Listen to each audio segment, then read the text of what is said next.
Hey everyone, this is Mike at fantasyfifteen and singlegamedfs.com. I wanted to do a review of the All-Star Game Showdown.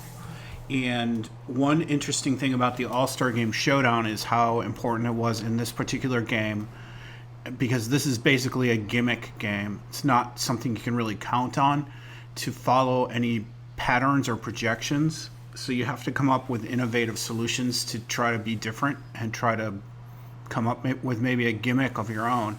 We didn't do that. We came up with straight projections. We played them straight, and we got beat pretty bad. Here's our lineups. You can see we didn't have anything anywhere close. But the interesting thing about the winning lineups in this game is this guy, Big T 444.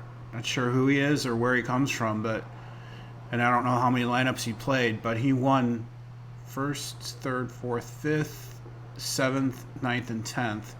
So what is that? 20, 25, 28, 30.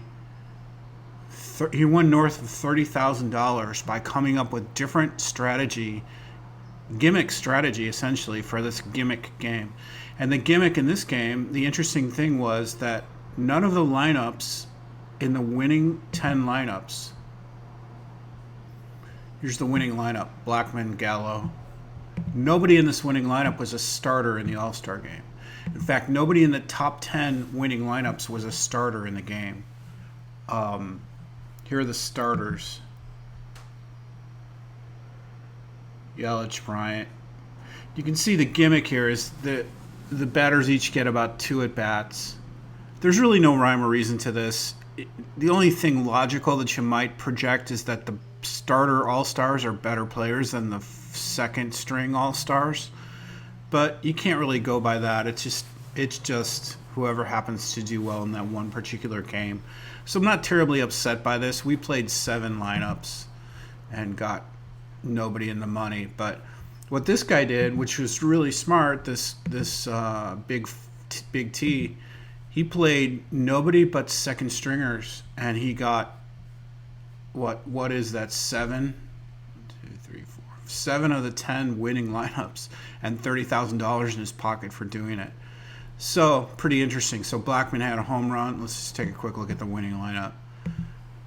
Blackman had one hit, a home run. Gallo had a home run. DeJong had a walk and a stolen base. Torres had a single. And Alonso had an RBI with a single. So it didn't take much in this to really rock this score. Home runs, of course, help a lot. And since nobody in the starting lineup had any points worth of anything, we had 9 points from our starting lineup. These guys were all starters in the game. Ketel Marte did okay, but nobody. Yelich 0 points, Bellinger 0, LeMahieu 0 points, 9 points from 5 All-Stars. Pretty funny. Another thing we look at the end of each game, at the end of each contest, is the value. It's a winning line value we try to create to see what happened and try to discern why it happened and get value from it and maybe work that into our future projections. But this is the All-Star Game win line with the winning values for each of the starters, each of the starting lineups, each of the winning lineups. So we have 10 rows here for 10 winning lineups, and you can see their point values are all in the 11, 12 range with an average of 12.5. And in a normal game, in a normal slate, the winning value line is 7, 8, 6, 7, 8, somewhere in there.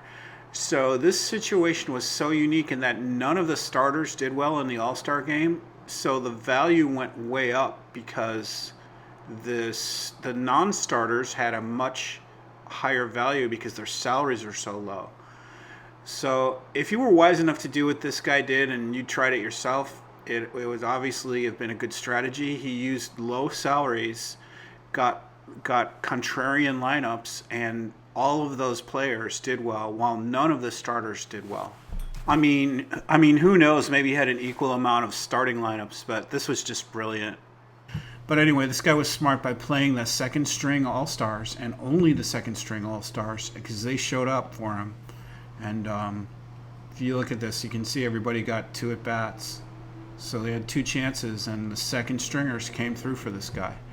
So anyway, that's it for today. Not much going on in any sports these days during the All-Star week. There's one game tonight that we're in, but everything will pick up again Friday, and we'll go forward into the second half of the season.